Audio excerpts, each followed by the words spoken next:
Sejarah mencatat bahwa ada hubungan yang kuat antara Jawa dan Kerajaan Khmer selama berabad-abad. Hubungan ini meliputi aspek budaya, politik, dan perdagangan antara kedua wilayah tersebut. Salah satu bukti hubungan tersebut adalah pengaruh arsitektur Jawa yang terlihat pada banyak bangunan, terutama bangunan keagamaan, di Kamboja.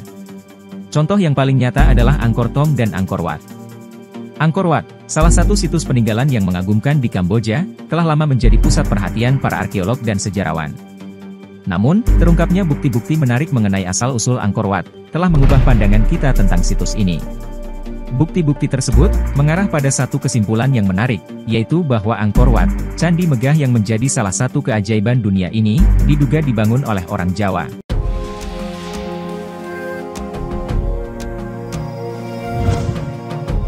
Kerajaan Khmer memiliki hubungan budaya, politik, dan perdagangan yang erat dengan Jawa, dan dengan Kekaisaran Srivijaya yang berada di sebelah selatan Lautan Khmer. Dalam sejarah Kerajaan Khmer, terdapat catatan mengenai Jayavarman II yang merupakan pendiri Kerajaan Khmer, dan dianggap sebagai raja yang menetapkan dasar-dasar periode Angkor dalam sejarah Kamboja. Menurut prasasti Sdokak Thom, Jayavarman II tinggal di Jawa selama beberapa waktu pada masa dinasti Shailendra di Jawa. Pada saat itu, dinasti Shailendra diduga memerintah di Jawa, Sumatera, Semenanjung Malaya, dan sebagian Kamboja di sekitar Delta Mekong. Bukti arkeologi juga menunjukkan pengaruh budaya Jawa di Kamboja. Beberapa candi di Kamboja memiliki kemiripan dengan candi-candi kuno di Jawa, seperti Candi Prasat Rongchen dan Candi Prasat Mardap. Pengaruh ini mencakup pola tata masa, denah, dan ornamen yang mirip antara kedua wilayah ini. Selain itu, kemiripan antara Angkor Wat dengan Borobudur dan Prambanan juga menjadi bukti kuat. Arsitektur Angkor Wat, dengan 5 menara yang menjulang tinggi membentuk tatanan Kween Chun's, memiliki kesamaan dengan candi-candi di Jawa. Temuan ini menunjukkan bahwa pengaruh arsitektur Jawa telah sampai ke Kamboja, terutama melalui dinasti Shailendra yang menguasai wilayah Asia Tenggara pada abad ke-7. Para ahli memprediksi bahwa arsitektur Angkor Wat banyak dipengaruhi oleh budaya Jawa melalui dinasti Shailendra, yang menguasai Asia Tenggara pada abad ke-7 Masehi. Candi Borobudur, yang dibangun oleh dinasti Shailendra pada abad ke-8 hingga ke-9, memiliki kemiripan dalam konsep tata ruang dan ornamen dengan Angkor Wat. Kedua candi tersebut mengadopsi konsep Gunung Meru sebagai pusat jagat raya, dan memiliki struktur bertingkat yang menjulang tinggi. Selain itu, Candi Prambanan, candi Hindu yang juga dibangun pada abad ke-9 oleh dinasti Sanjaya, memiliki kemiripan dalam desain dan ornamen dengan Angkor Wat. Kesamaan dalam struktur dan desain ini, menunjukkan adanya pengaruh budaya Jawa yang kuat dalam pembangunan Angkor Wat. Sebelum memasuki kompleks candi ini, kita akan disambut patung naga dengan 7 kepala dan Garuda.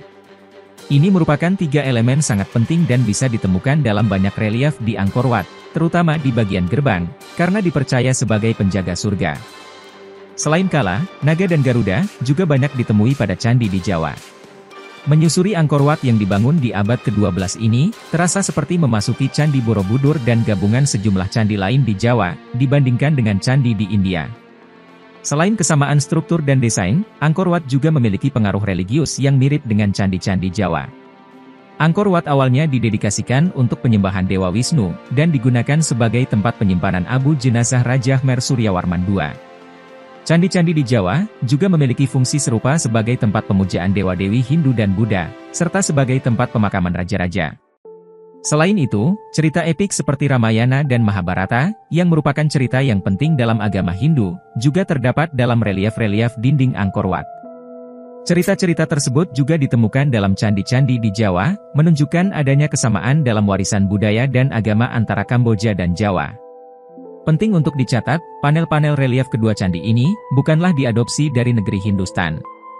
Denis Lombard pernah menggarisbawahi, bahkan di India sekalipun, ternyata sama sekali tak pernah ditemukan satu model arsitektural sejenis atau setipe Borobudur. Tak kecuali Prambanan, N.J. Krom menilai, candi ini dibangun tidak sesuai dengan prinsip-prinsip kuno arsitektur Hindu. Justru, dengan cara itulah Siloro Jonggrang, nama lain Candi Prambanan, berhasil menjembatani munculnya kesenian Jawa Timur, yang lebih bercorak Jawa Indonesia. F.D.K. Bosch pernah menjabat sebagai Kepala UD Indige Dienst atau Jawatan Purbakala, dalam karyanya Lokal Genius No Javaan Kunst dengan tegas menyatakan, Candi Prambanan muncul sebagai proses penciptaan bentuk-bentuk baru dari harta khazanah yang sangat kaya dan beragam dari aneka tradisi.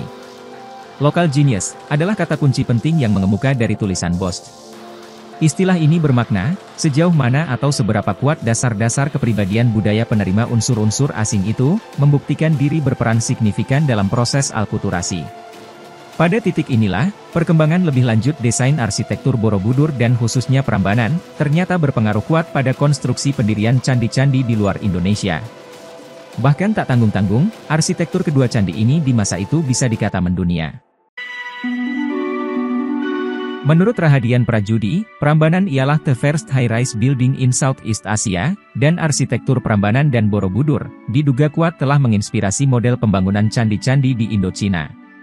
Pada artikel lain yaitu Temple Representation in the Architecture of High-Rise Buildings of the Reformation Era in Jakarta, Hilmi Aryeza dan Rahadian Prajudi merujuk pendapat K. Anilakanta Sastri dan Karen Schreit Mueller yang menyimpulkan, bahkan candi-candi di India, khususnya dari abad ke-10 atau abad ke-11, jelas terinspirasi dari candi-candi di Indonesia.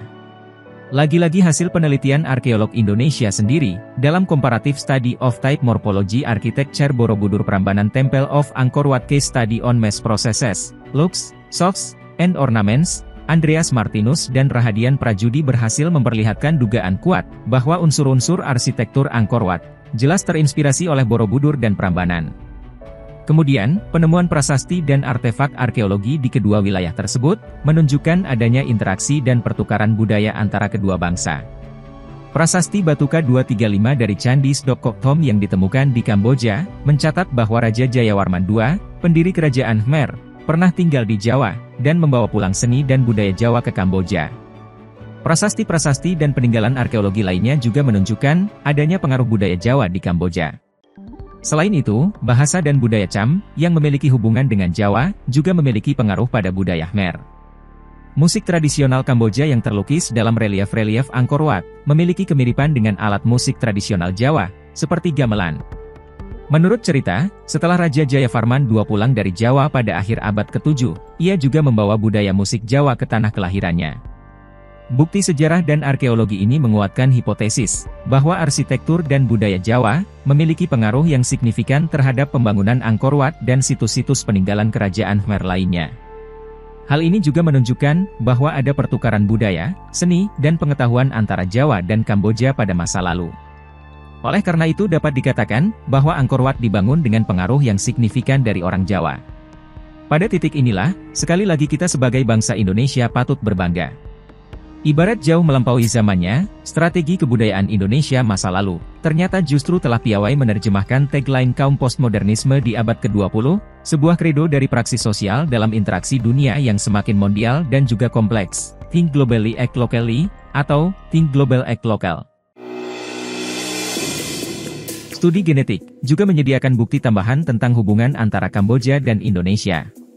Penelitian lanskap filogenetik mitokondria Kamboja, menunjukkan adanya kesamaan genetik dengan populasi di Indonesia, terutama populasi Jawa. Melalui analisis DNA, para peneliti telah menemukan beberapa bukti yang mengindikasikan adanya migrasi, dan pertukaran genetik antara kedua wilayah tersebut. Pertama, DNA mitokondria, atau mtDNA, digunakan untuk melacak garis keturunan maternal. Beberapa penelitian genetik pada orang Khmer dan orang Jawa, telah menunjukkan kemiripan dalam pola mtDNA, yang menandakan adanya nenek moyang yang sama, atau hubungan yang dekat antara kedua kelompok tersebut. Kedua, DNA Y kromosom, digunakan untuk melacak garis keturunan paternal. Studi genetik juga telah menemukan persamaan dalam pola DNA Y kromosom, antara orang Khmer dan orang Jawa. Hal ini menunjukkan, adanya kemungkinan hubungan paternal yang terjadi di masa lampau antara populasi tersebut. Ketiga, analisis DNA autosom, melibatkan seluruh genom dan dapat memberikan gambaran lebih komprehensif, tentang hubungan genetik antara dua kelompok. Beberapa penelitian telah mengungkapkan, adanya sejumlah pola genetik yang bersamaan antara orang Khmer dan orang Jawa, yang menunjukkan adanya pertukaran genetik yang signifikan di masa lalu. Analisis lebih lanjut oleh Pradipta Jati, menunjukkan adanya aliran DNA dari Jawa, dalam hal ini Dieng Jawa Tengah ke Kamboja. DNA populasi Kamboja tidak mewarnai genom di Dieng, tapi genom Dieng lah yang mewarnai genom Kamboja. Hal ini menunjukkan adanya pertukaran genetik antara populasi Jawa dan Kamboja dalam sejarah, bahkan mengindikasikan adanya migrasi orang Jawa ke Kamboja. Bukti linguistik dan kebudayaan juga menjadi faktor penting dalam mendukung klaim bahwa Angkor Wat dibangun oleh orang Jawa. Dalam penyebaran bahasa Austronesia, terdapat hubungan yang jelas antara bahasa-bahasa di Jawa dan Kamboja. Bahasa Austronesia merupakan bahasa yang dituturkan oleh sebagian besar suku di Indonesia, termasuk Jawa. Bahasa Austronesia yang dituturkan oleh suku-suku di Indonesia juga ditemukan di Kamboja, menunjukkan adanya pertukaran budaya dan bahasa antara kedua wilayah ini. Selain itu, terdapat hubungan budaya antara orang Cham dan Jawa. Suku Cham merupakan salah satu suku yang tinggal di wilayah Kamboja, dan memiliki budaya yang memiliki kesamaan dengan budaya Jawa. Hubungan ini menunjukkan adanya kontak dan pertukaran budaya antara kedua wilayah tersebut, dan menunjukkan indikasi bahwa populasi orang Jawa telah banyak di Kamboja. Orang Khmer dan orang Jawa memiliki beberapa kesamaan fisik yang dapat diamati. Meskipun ada variasi dalam ciri-ciri fisik antara individu dalam kelompok tersebut, terdapat beberapa ciri khas yang seringkali berbagi antara orang Khmer dan orang Jawa. Baik orang Khmer maupun orang Jawa, sering memiliki bentuk wajah yang serupa, seperti garis rahang yang tegas, pipi yang sedikit menonjol, dan hidung yang cenderung sedikit pesek. Kedua kelompok ini cenderung memiliki mata yang berbentuk almond, dengan lipatan kelopak mata yang tidak terlalu dalam. Beberapa juga dapat memiliki sudut mata yang sedikit menonjol. Wajah dan perawakan ini bisa dengan mudah ditemukan di desa-desa Jawa. Orang Khmer dan orang Jawa cenderung memiliki warna kulit yang relatif serupa, yaitu cenderung coklat hingga sawo matang. Namun, penting untuk diingat bahwa ini bisa juga bervariasi, tergantung pada faktor genetik individu dan pengaruh lingkungan. Kesimpulannya, dari berbagai bukti sejarah, arkeologi, linguistik, dan studi genetik, dapat disimpulkan bahwa terdapat hubungan erat antara Jawa dan Kamboja dalam pembangunan Angkor Wat. Jawa dan Kamboja memiliki hubungan budaya dan politik yang kuat selama berabad-abad. Raja Jayawarman II, pendiri kerajaan Angkor, memiliki hubungan dengan Jawa, dan membawa pengaruh budaya Jawa ke Kamboja.